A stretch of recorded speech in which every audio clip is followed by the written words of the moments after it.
ये आदमी जो पी रहा है वो कोई आम पानी नहीं है बल्कि जेल से भागने का औजार है। सबसे पहले ये आदमी 5 लीटर पानी एक साथ पी लेता है, जिसके बाद ये वर्कआउट करने लगता है। फिर वो पूरे दिन पेशाब को भी रोके रखता है क्योंकि उसे वार्डन के आने का इंतजार था। फिर ये पेट खराब होने का बहाना बनाने लगता है और जो पानी इसने इतनी देर से रोक रखा था वह वार्डन के जूतों के ऊपर उल्टी कर देता है, जिसके बाद जाहिर तौर पर इसे जेल के अस्पताल में ले जाया जाएगा। अब अस्पताल आकर यह नस से पेशाब का बहाना करने लगता है। नस उसके साथ नहीं जा सकती है, इसलिए उसे एक कैदी को उसकी मदद के लिए भेजना पड़ता है। लेकिन नस को क्या पता था कि जिस कैदी को उसने मदद के लिए भेजा था वो उसी का साथी है। अब जैसे ही दोनों टॉयलेट में आते हैं तो सबसे पहले ये ड्रिप को डस्टबिन में फेंक देते हैं और उसके ऊपर मॉप को डाल देते हैं, जिसके बाद जॉन टॉयलेट सीट पर चढ़ जाता है और वेंट को खोलने लगता है। फिर उसमें से एक लोहे की रॉड निकाल लेता है जो उसने पहले से वहाँ रखी होती है। अब जॉन टॉवल बकेट को निकालने लगता है, जिसके बाद वो उसे हटाकर बाहर आ जाते हैं। फिर जाने से पहले वो उसे उसकी जगह पर लगा देते हैं। अब दोनों उस रास्ते से जेल के वर्करूम में आ जाते हैं। फिर वो वहाँ से एक लकड़ी का बॉक्स लेते हैं जो उन्होंने पहले से वहाँ बनाकर रखा होता है। अब वो उस बॉक्स को ले जाकर फूड ट्रक के नीचे लगा देते हैं और फिर उसमें अपने आप छुप जाते हैं। अब जब ट्रक की तलाशी हो रही होती है तो वो आईने से नीचे देखते हैं, को ट्रक के नीचे लगाकर उसमें छुपता है। तो आईने से ट्रक के नीचे की तलाशी होती है तो उन्हें वहाँ कुछ भी नहीं दिखता है, जिसके बाद दोनों जेल से भागने में कामयाब हो जाते हैं।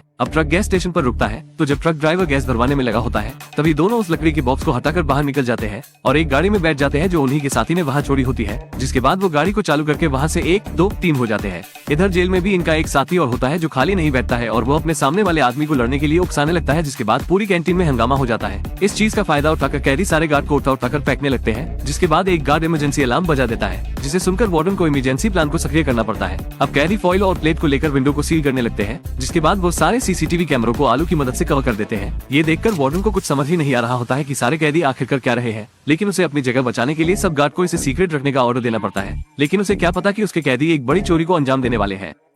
कैदी पानी की मदद से जेल से भागने में कामयाब हो गया, फिर करोड़ों की चोरी करके जेल में फिर आ गया। अब जॉन के साथ ही कुछ कॉकरोच लेते हैं क्योंकि उनके बिना चोरी को अंजाम नहीं दिया जा सकता है। वो हजारों कॉकरोच अलग अलग कलर के ले लेते हैं, जिसके बाद वो सुपरमार्केट से एक फावड़ा और कुछ वाटर पंप ले आते हैं। जब सारी तैयारी हो जाती है अब वो केक की दुकान पर आकर एक केक को खरीद लेते हैं क्योंकि यह प्लान का सबसे अहम हिस्सा होता है। जिसके बाद वो केक को ले जाकर तिजोरी मैनेजर को दे देते हैं क्योंकि वो 30 साल से कुंवारी कन्या होती है। जिसके बाद तिजोरी मैनेजर सारे कर्मचारियों को बुलाकर केक को खिलाने लगती है। तभी एक लड़की आकर उसे तिजोरी से बाहर आने के लिए कहती है क्योंकि बाहर खड़ी उसकी नई नवेली कार को किसी ने ठोक दिया होता है। बाहर खड़े 2 पुलिस वाले भी चोर होते हैं जो पुलिस की वर्दी में आए होते हैं। अब वो दोनों मैनेजर को अपनी बातों में उलझाए रखते हैं क्योंकि जब तिजोरी मैनेजर तिजोरी के पास आती है तो वो बंद हो चुका होता है और उसका बचा हुआ केक भी उसी के अंदर बंद हो जाता है। जब रात होती है तो 2 चोर वर्कर के ड्रेस में आ जाते हैं और वो टनल में जाने लगते हैं जिसमें काम चल रहा होता है और जो तिजोरी के पास होती है। अब वो ट्रांसपोर्ट पाइप को निकालकर उसमें सारे कॉकरोच को डाल देते हैं। अब अगले दिन जब वॉल्ट खुलता है तो वॉल्ट मैनेजर डर जाती है क्योंकि उसके बचे हुए केक को कॉकरोच मिलकर खत्म कर रहे होते हैं।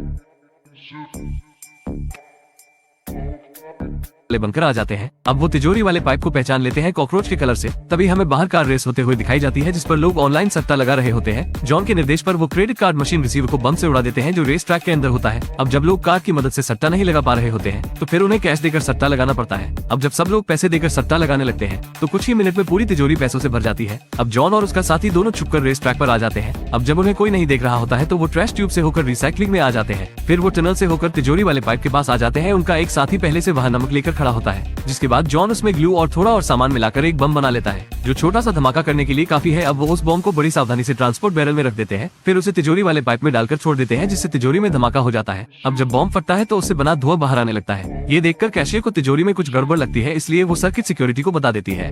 सिक्योरिटी वाले उसकी जांच करने के लिए जाने लगते हैं जैसा जॉन चाहता था। अब जॉन के साथी वाटर पंप को तिजोरी के पाइप के ऊपर लगा देते हैं और मशीन को चालू करके पैसों को खींचने लगते हैं। जिसके बाद वो सारे पैसों को कचरे वाले बैग में डालने लगते हैं और कुछ ही समय में वो तिजोरी का ढेर सारा पैसा खींच लेते हैं। अब वो सारे पैसों को कचरे वाली गाड़ी में रख लेते हैं, जिसके बाद वो टनल से जाने लगते हैं। अब वो वहाँ से जाने वाले ही होते हैं तभी उन्हें गार्ड रोक लेते हैं, लेकिन वो कचरा ले जा रहे हैं, वो बच जाते हैं और फिर पैसा लेकर निकल जाते हैं। इधर जॉन और उसका साथी जो जेल से भागे होते हैं वो जेल में दोबारा जाने लगते हैं। इससे पहले उन्हें जेल में गार्ड ढूंढने लगे। इधर जेल में साथी को पता चल जाता है कि टाइम हो चुका है प्लान के अगले स्टेप का, इसलिए वो आग लगाकर जेल के अलार्म सिस्टम को बजा देता है। क्योंकि वार्डन को कैंटीन का कुछ नहीं दिख रहा होता है, इसलिए उसे फायर ब्रिगेड को बुलाना पड़ता है। अब फायर ब्रिगेड के साथ जॉन और उसका साथी कपड़े बदलकर जेल में आ जाते हैं, जिसके बाद वो अस्पताल के पीछे वाले गेट से होकर अंदर आ जाते हैं। अब जब चोरी का पता लगता है तो शातिर पुलिस वाले भी चोर का पता नहीं लगा पा रहे होते हैं और इधर जॉन जेल में बैठकर मजे से खाना खा रहा होता है। अब 3 साल बाद वो जेल से छूट जाता है और जहाँ उसने पैसे दबा के रखे होते हैं वो निकाल लेता है, जिसके बाद वो मजे से अमीरों की जिंदगी जीने लगता है और इसी तरह मूवी का एंड हो जाता है। लेकिन अभी डिफेक्टो सिनेमा का एंड नहीं हुआ है, क्योंकि कंटेंट आता रहेगा तो सब्सक्राइब करना तो जरूरी है।